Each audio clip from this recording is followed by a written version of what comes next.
Assalamualaikum. I'm Sohail Asif, and today I will discuss the topic of harmonic mean, the third type of average measure of location and central tendency. Today I discuss in detail. If you are new in my YouTube channel, so subscribe my channel and press the bell icon button ताकि हर आने वाली video आप तक बआसानी पहुंच सके। तो हम start करते हैं अपना लेक्चर। सबसे पहले हार्मोनिक मीन को हम एम के साथ डिनोट करते हैं। ये होता क्या है? Harmonic mean is defined as the reciprocal of the mean of reciprocal of the observation. Basically harmonic mean जो हमारे पास मीन होता है उसका रेसिप्रोकल होता है, उल्ट होता है। ठीक है, कि जितनी भी हमारे पास ऑब्जर्वेशन होती है और मीन्स की उसका उल्ट, मीन के जो भी हमारे पास मीन गिवन होता है, ठीक है, या तो वो ऑब्जर्वेशन की फॉर्म में हो या किसी भी फॉर्म में हो, उसका उल्ट जो होता है वो हमारे पास क्या होता है? Harmonic mean. जैसा कि हमारे पास हम उसका फार्मूला चेक कर लेते हैं, harmonic mean for ungroup data. ठीक है, तो उसका फार्मूला क्या है? n over sum 1 over y। ठीक है, तो ये क्या है? बेसिकली मीन का उल्ट है। उसके बाद आ जाता है harmonic mean for group data. तो उसका ग्रुप डाटा का फार्मूला क्या है? सम एफ ओवर वाई। ठीक है, ये सारा क्या है? मीन के उल्ट ही है। जैसे हम मीन के क्वेश्चन करते हैं तो ये जस्ट उसके ऑपोजिट है। ठीक है, हम देख लेते हैं एग्जांपल के साथ। Find harmonic mean for the following group data. ठीक है, ये हमारे पास एग्जांपल है ग्रुप डाटा के लिए। ठीक है, उसने हमें क्लासेस गिवन की हैं 04, 48, 812, 12, 16, 16 to 20, 20 to 24, 22, 4 to 28। ठीक है, साथ उसने हमें फ्रीक्वेंसी गिवन की हुई है 2425 78 741। ठीक है, सबसे पहले हम क्लासेस को अरेंज करेंगे। ठीक है, हमने क्लासेस को अरेंज किया, फ्रीक्वेंसी लिखी। अब वाई क्या है? हमने क्लासेस के पीछे भी हमने किया था कि सबसे पहले हम मिड वैल्यू फाइंड करते हैं, क्लासेस के अंदर से मिड वैल्यू फाइंड करते हैं। वाई बेसिकली हमारी क्या है? Mid value of classes. 0 और 4 की मिड वैल्यू क्या है? 2। 4 और 8 की 6, 8 और 12 की 10, 12 और 16 की 14। ठीक है, ये हमारे पास साथ हमने फ्रीक्वेंसी लिखी हुई है और हमने एफ़ और वाई फाइंड किया है।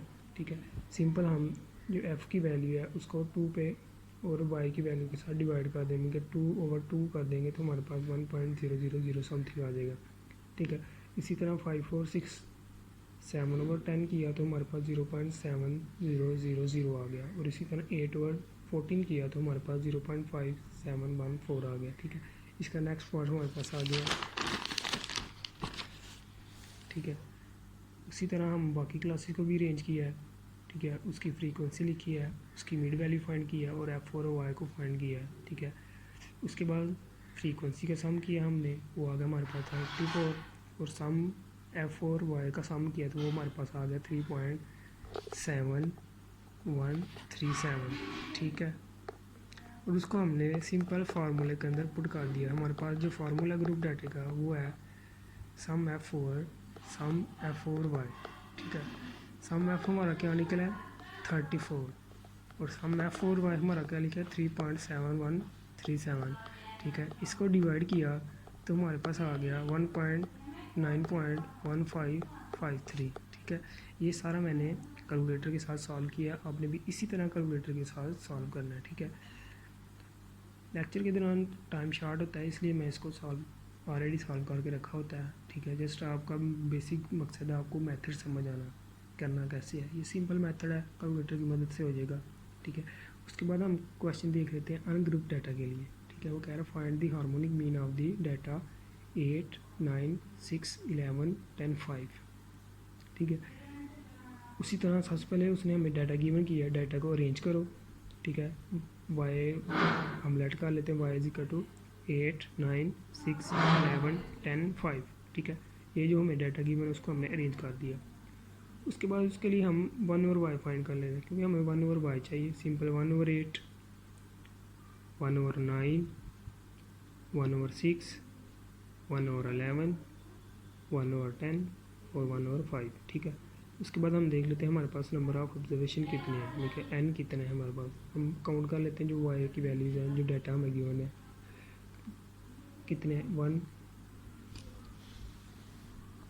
1 2 3 4 5 6 के नंबर ऑफ़ n हमारे पास क्या है 6, ठीक है। और हार्मोनिक मीन का जो अनग्रुप डाटा के लिए फार्मूला है वो क्या है n over sum 1 over y, ठीक है। सम 1 ओवर y हमारे पास क्या आ गया 0.7937, मीन्स के हमने इन सब को ऐड किया तो हमारे पास आ 0.7937, ठीक है। अब हम हार्मोनिक मीन के फार्मूले के अंदर हमारे पास नंबर ऑफ़ n भी आ गए, सम 1 ओवर y भी आ गया, ठीक है। हम सिंपल फार्मूले के अंदर पुट करेंगे, ठीक है। Same n number of n हमारे पास 6 है और सम ऑफ 1 ओवर y हमारे पास क्या है 0.7937, ठीक है। इसको डिवाइड किया तो हमारे पास क्या आ गया 7.5595, ठीक है। ये हमारा आ गया ग्रुप डाटा का भी क्वेश्चन, ठीक है। इस तरह आप कोई भी क्वेश्चन कर सकते हो, ठीक है। एक्सरसाइज के अंदर हमारे पास डिफरेंट एग्जांपल्स हैं, तो इनको हम सॉल्व करके तो अपने ये प्रॉब्लम्स को सॉल्व कर सकते हैं, ठीक हो गया। तो कल तक तो हमारा लेक्चर था ज्योमेट्रिक मीन तक। सबसे पहले हमने किया मीन, उसके बाद अर्थमेटिक मीन, ज्योमेट्रिक मीन और आज हार्मोनिक मीन, ठीक है। ये बेसिक चीज़ें हैं, ये सारी इंक्लूड होती हैं। जैसे जैसे हम आगे चलते जाएंगे हमने आगे जाके ये क्वेश्चन करने हैं, ठीक है। जहाँ पे भी आपको क्लासेस गिवन होंगी वहाँ पे आपने सबसे पहले उसकी मिड वैल्यू फाइंड करनी है, उसके बाद क्वेश्चन को जो से मेथड बोला होगा उस मेथड से आपने क्वेश्चन को सॉल्व करना है, ठीक है। तो अपने मेथड से नहीं हटना, ये बेसिक फार्मूले हैं इनको अच्छे से याद करना है। बेसिक चीज़ ही फार्मूले है हमारे पास, ठीक है। मेथड तो ईजी है, बस फार्मूले याद करने की ज़रूरत है। उसके बाद हमारे पास आ जाते हैं इसके merits and demerits, advantages and disadvantages of harmonic mean, जो कि पेपर में शार्ट के पॉइंट ऑफ व्यू से इम्पोर्टेंट है। सबसे पहले हम देख लेते हैं इसके एडवांटेजेस क्या हैं। It is clearly defined by mathematical formula, ठीक है। इसको हम इजीली डिफाइन कर लेते हैं किससे, बाय मैथमेटिकल फार्मूला। जैसे इसके ग्रुप डाटा और अनग्रुप डाटा के दो फार्मूले हैं तो उसको हम इजीली डिफाइन कर सकते हैं। तो हमने किया भी है by example. It is based on all the observation, ठीक है। जो भी ये मेथड है, ये जितनी भी ऑब्जर्वेशन होती है उसके ऊपर ये मेथड बेस करता है हमारा। It is capable for further mathematical treatment, mean ये हमारे पास मैथमेटिकल ट्रीटमेंट के लिए कैपेबल होता है, ठीक है। ये अभी भी हमने किसके ऊपर ये अप्लाई किया है, मैथमेटिकल ट्रीटमेंट के ऊपर ही इसको अप्लाई करके हमने चेक किया है कि ग्रुप डाटा के लिए भी और अनग्रुप डाटा के लिए भी, ठीक है। उसके बाद आ जाता है हमारे पास disadvantages of harmonic mean. It can not be calculated if any value in the data is zero, mean कि अगर तो हमारे पास जो में डाटा गिवन था, चाहे वो ग्रुप डाटा का या अनग्रुप डाटा का, अगर उसमें से कोई भी वैल्यू ज़ीरो होती है ऑब्जर्वेशन की, तो हम आगे फर्दर प्रोसेस उसको कैलकुलेट, हार्मोनिक मीन को कैलकुलेट कर ही नहीं सकते हैं। It gives much appropriate to small value, ठीक है। ये ज़्यादा अप्रोप्रिएट होता है किन के लिए, सब जितनी भी हमारे पास स्मॉल वैल्यू होती है। It is not easy to calculate, ठीक है, और इसको हम इजीली कैलकुलेट भी कर नहीं सकते हैं, ठीक है। ये था हमारा आज का टॉपिक हार्मोनिक मीन। इसके अंदर हमने ग्रुप डाटा की एग्जांपल भी देखी है, अनग्रुप डाटा की भी, और इसके मेरिट्स एंड डीमेरिट्स से देखी है, ठीक है। ये शॉर्ट के लिहाज से इंपॉर्टेंट है, कोई पेपर के लिहाज से, ठीक है। तो आज का हमारा लेक्चर यहीं तक था। आई होप आप सबको अच्छे तरीके से समझ आई होगी, ठीक है। अगर तो आप सबको अच्छे तरीके से समझ आई है तो प्लीज़ इसको लाइक करें, शेयर करें और कमेंट बॉक्स में अपनी राय का इजहार करें। और अगर किसी को भी किसी भी किस्म की कन्फ्यूजन हो तो वो कमेंट में आगे कमेंट्स में बता सकता है, तो इंशाल्लाह मैं उसकी हेल्प करूँगा और उसकी प्रॉब्लम को सॉल्व करूँगा। तब तक के लिए अल्लाह हाफिज़। पाकिस्तान जिंदाबाद।